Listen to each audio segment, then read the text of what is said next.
Here's the scenario. You're injured in a collision and your insurance company is denying your claim. It happens far too often. If it happens to you, call me, Brian Goldfinger of Goldfinger Personal Injury Law. My team and I work for people just like you.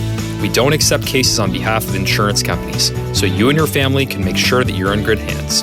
Visit goldfingerlaw.com and get us working for you. Get Goldfinger today. Hello and welcome to the Raptors Reaction Podcast. I'm your host, Samson Folk, and I'm very pleased to have you here to listen to this reaction podcast as the Raptors have just won Game 3 of the 2019 NBA Finals of a score of 123-109. They beat the Warriors without Klay Thompson, Kevon Looney, or Kevin Durant.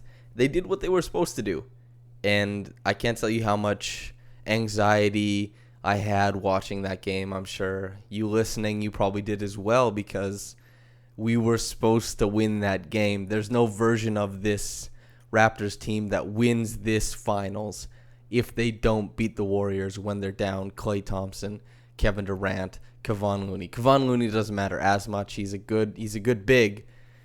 But those players not being on the Warriors gives the Raptors a huge leg up. Klay Thompson has never missed a playoff game to this point. It's his first one. And the Raptors, they took advantage like they're supposed to do. They came through.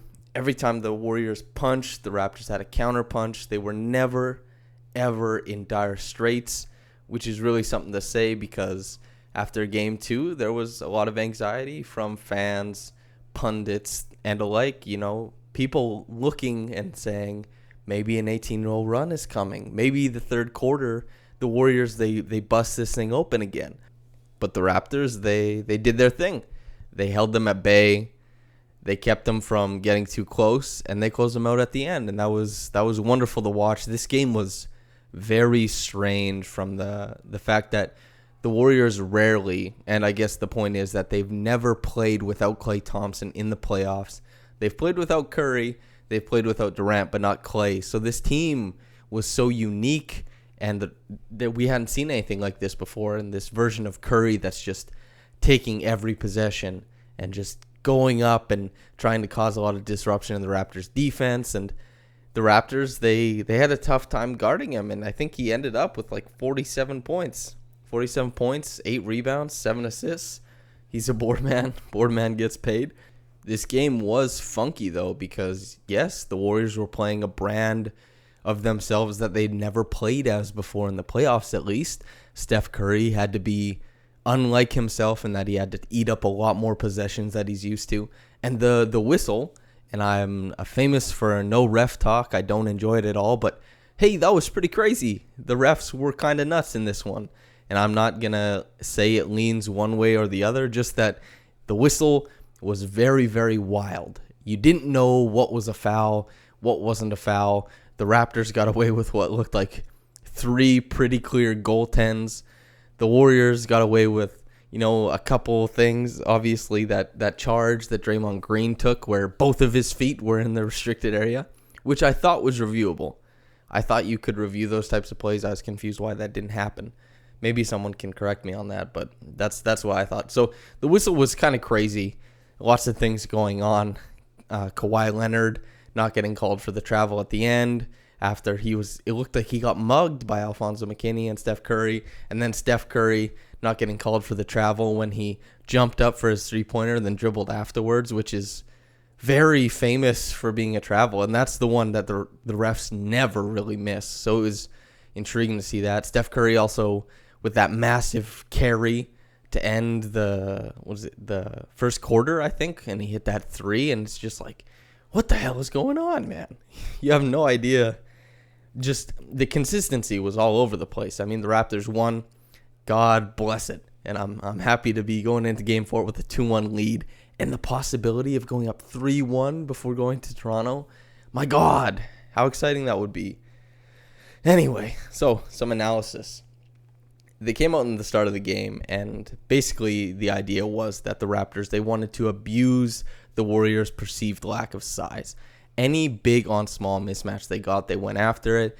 That meant that Siakam and Gasol were both extremely aggressive early on, and having Kyle Lowry as the game manager to that point to find them in the places where they were able to take advantage of the smaller Warriors players, it worked beautifully for the Raptors. The Warriors didn't have their defensive intensity it was hills and valleys for them in this game. And off the start, it definitely seemed as if the Warriors were not able to keep up with Gasol and Siakam, giving them a barrage of buckets inside the paint, and not just the faraway paint, but like right around the restricted area, like really getting in there. Siakam was going right at Iguodala, Gasol going right at Cousins, going whoever was guarding them, and really taking advantage of their size in there, which was really nice to see, because especially after game 2, where Pascal was like 5 of 17, I think, from the floor, to see him get a little bit more single coverage and to be able to go up straight at the rim and kind of outfox guys up there and outmaneuver them, where he didn't have 2 help defenders on him, was really nice, and he was able to take advantage of that and really get the Raptors out to a good start, especially since Kawhi Leonard was playing. I guess he was very, very poor in the first half. It was really something. And on the other side, I mean, the Warriors could not create anything sans Steph Curry. Steph, in this whole game, but especially in the first quarter, it just seemed like the Warriors had no idea how to create without him. And throughout the whole game, even, it just seemed like these crazy Hail Mary jump shots at the end of the clock were the only offense they could create that wasn't in transition and that didn't come from Steph Curry. And they weren't able to create that much of it. I mean, he did have 47 points. And the Warriors, they didn't score that much. 109, especially when the Raptors played 123 in this game, was rapid fast at times. Outside of the whistle, there was a lot of up and down in this game. So that was something to see. And the Warriors, they just could not break the Raptors' half-court defense, which was a very welcome sight after there was a lot of stuff that happened in game 2 where the Raptors, they just couldn't seem to gel properly to deal with all of the Curry as a screener, Curry relocating. They couldn't deal with all of it, and especially in the fourth quarter of game 2 where Curry hardly scored at all, but the Warriors, they still kept pouring it on because his action as a screener added a lot of doubt and complexity to the Raptors defense that they weren't able to cope with at the time. They seemed to have it figured out, especially without Klay Thompson on the floor. That seems to be a big, big thing, and it was, because if you look at how the Raptors played defense in this one, if a guy like Klay Thompson was on the floor, things might get a little more hairy. But, that's in the past. He'll probably be back for Game 4. It's good news for Raptors fans if he isn't, obviously, because I don't know if Curry can do that again. That 47 points, running, I don't know how many miles he ran in this game, but my God, he ran. And he worked, and he worked, and he worked. And that was the story of the first half, it seemed, was that the Raptors, and in the second quarter, the Raptors had a bit of a lull. It was extremely disappointing, right? Because it seemed like the Raptors, they should be putting this game away. And what happened was the Warriors, they notched up their defensive intensity. They started really targeting Kawhi Leonard for traps, and Kawhi Leonard's decision-making was absurdly slow. It was like he'd get doubled by 2 small players, and his brain would he'd be like, okay, these guys are small, I have to take advantage. But he's doubled, so he wasn't able to create anything. He'd have the ball for 4 or 5 seconds, and that's when the shot clock goes from like 12 to 7. And then he's swinging the ball at someone else who has to create with like 6-7 seconds left on the shot clock. It's just a tough position to put your teammates in. The antidote for that was actually to let Kyle Lowry initiate the offense, which seemed like it was a pretty smart thing to do, because Kyle Lowry was initiating the offense to great success early on in the game, and he was terrific tonight. Streets ahead, for those of you who have ever watched Community. Kyle Lowry, he played such a cerebral and intelligent game, and then his shot making from the 2015 season came into play, and it was just a wonderful blend of all these Kyle Lowry types of games, and it just ended up culminating in this wonderful staple Game 3 performance. So everybody, I'm sure you guys watching at home, guys and gals, you wanted Kyle Lowry to have the ball in his hands instead of Kawhi Leonard at the end of the first half. The third quarter, I guess, how would I define the third quarter? Kawhi Leonard and Danny Green hitting triples is basically how that third quarter came to pass. That was what happened. The Raptors, they played good defense, and they weren't that creative on offense. But for the first time in some time, Danny Green exploded. He shot well in the first half, which is worth saying. But Danny Green exploded in the second half. In that third quarter, I'm pretty sure he hit 4 threes. Kawhi Leonard, I think, hit 3 threes himself. And that sustained the Raptors throughout the whole quarter, was these small explosions from each of them. Kawhi Leonard, though, in what is a little bit worrisome, got switched onto Curry a couple times and was getting absolutely cooked. And he doesn't look quite right physically. And that's the worrisome part, right? Is Kawhi Leonard is one of the most intimidating and dominant defenders of this age. And he was getting absolutely cooked. And that's Steph Curry can do that to anyone. But it ended up the Raptors, even as Kawhi Leonard was burying a triple on the offensive end, the Raptors were hiding him on defense on the other side. He left Draymond for a couple possessions because the Raptors didn't want him involved in action. So that's a bit strange, right? Because before the game he said, I'm 100%. Everybody's a little bit banged up, but there's just a little bit missing as far as explosion there and his defensive tenacity. And it's worth mentioning, right? Because he had this fantastic dynamo defensive series against the Bucks, and he's fallen off a tad against the Warriors. So it's worth mentioning, at least.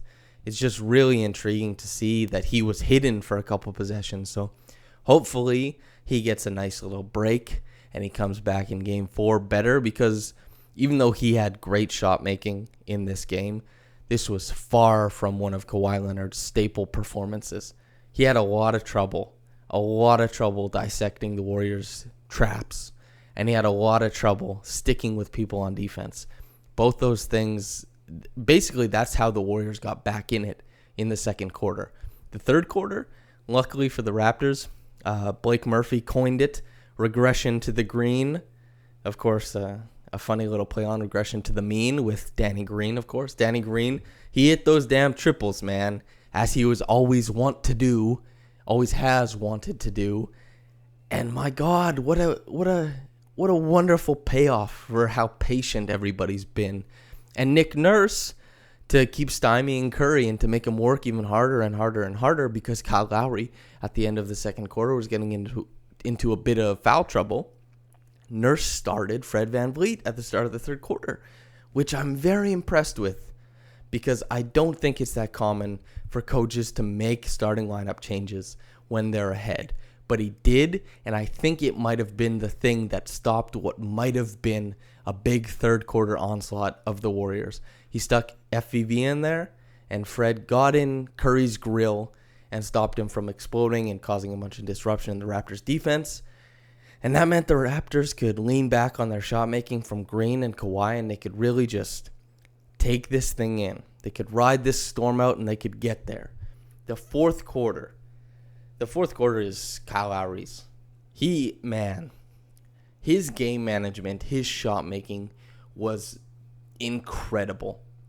This is Kyle Lowry's game, and Fred VanVleet as well.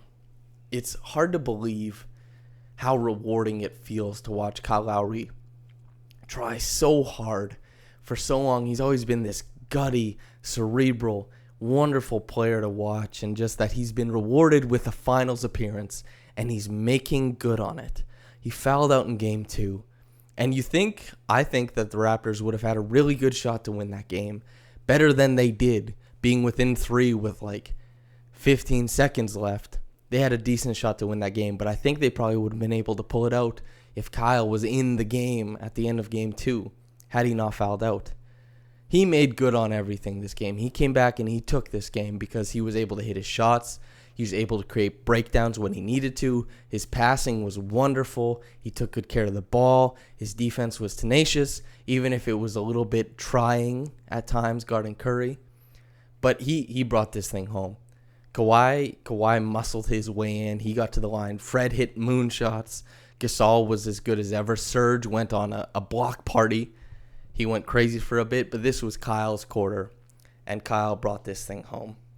And what a reward for Raptors fans to watch the Raptors go up in the finals for the second time, 2-1. The Mitchell Robinson Award or otherwise known as the Antagonist Award, because not everybody's a villain, but you can be an antagonist without being particularly villainesque. The antagonist, obviously, is Steph Curry, as he was antagonizing the Raptors defense all night to the tune of 47 points and what would have been an absolute staple game, probably his best game of his career had he been able to will the Warriors to a victory in this one. I'm sure he wanted it bad. Nobody likes, if I was Steph Curry, I wouldn't like the echoes of needing Kevin Durant to come in and save me and deliver me another championship, in which, Kevin Durant, at this point, he's missed 3 games. He can't get the finals MVP, I don't think. But people, if Kevin Durant comes back and they win, it really would seem like Kevin Durant did all the saving, even if Steph did get the finals MVP. So Steph is really looking to make his mark and punch his ticket to a top 5 player of all time, those types of things. And he needs a game like this to do it. And it's the same thing as you feel like these games are going to be defining feats for players like LeBron, his 50-point game against the Warriors in Game 1 that didn't quite come to fruition because of J.R. Smith's hilarious goof at the end of the game where he didn't know the score. And then also, this game for Steph. These games, you just have to win them. Then you get the double nickel game like Michael Jordan. You do things like that, people never forget if you lead a team to a win scoring that amount of points. Those types of things. So he was looking to do that. He did his damnedest. Wasn't able to bring it home for the Warriors, thank God. And the Reggie Evans Award, which is the Hustle Award, goes to Kyle Lowry. We saw him jumping into the crowd, mixing it up with fans because it looked like one fan pushed him and it looked like another fan reached to slap the ball before he touched it. Both of those things are not ideal for fans to do, obviously. It's probably a tough predicament to be as Kyle Lowry flies towards you because I'm sure most people who listen to this podcast aren't 6 feet. So Kyle Lowry is larger than most people who listen to this podcast and probably heavier set, right? And he moves very fast. If that guy's flying at you, how do you receive him? It's a tough call to make in the moment. So the guy who pushed him, maybe don't push him. But when Jeff Van Gundy said, "What are you gonna do? Hug him?" Yeah, it's a tough call on that one. However, having the lady trying to tap the ball before Kyle Lowry gets there, what are you doing?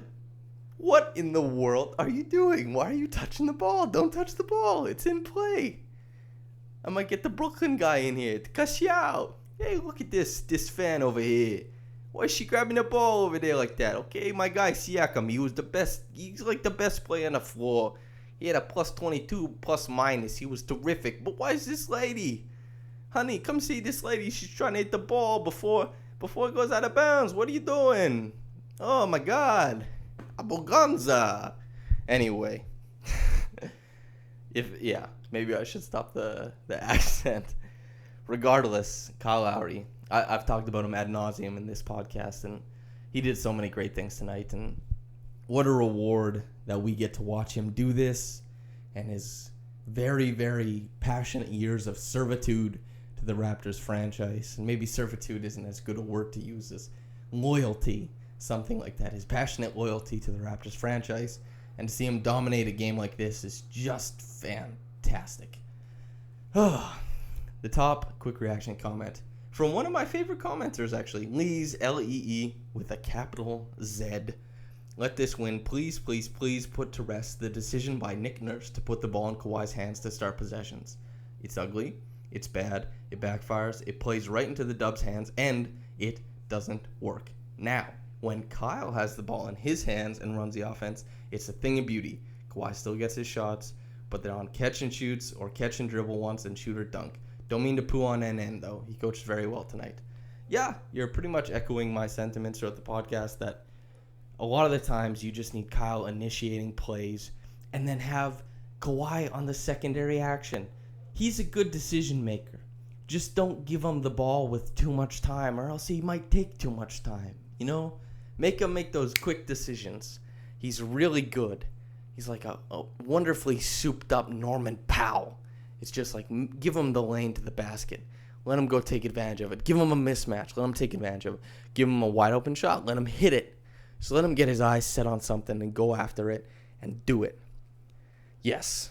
Lee's smart commenter, smart guy. He has my full vote of confidence in the comment section.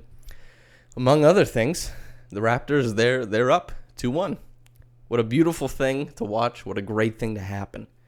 As for you, listener, after this, I hope you go about your morning, your night, whatever you're doing in the best way possible. Have a blessed day, and goodbye.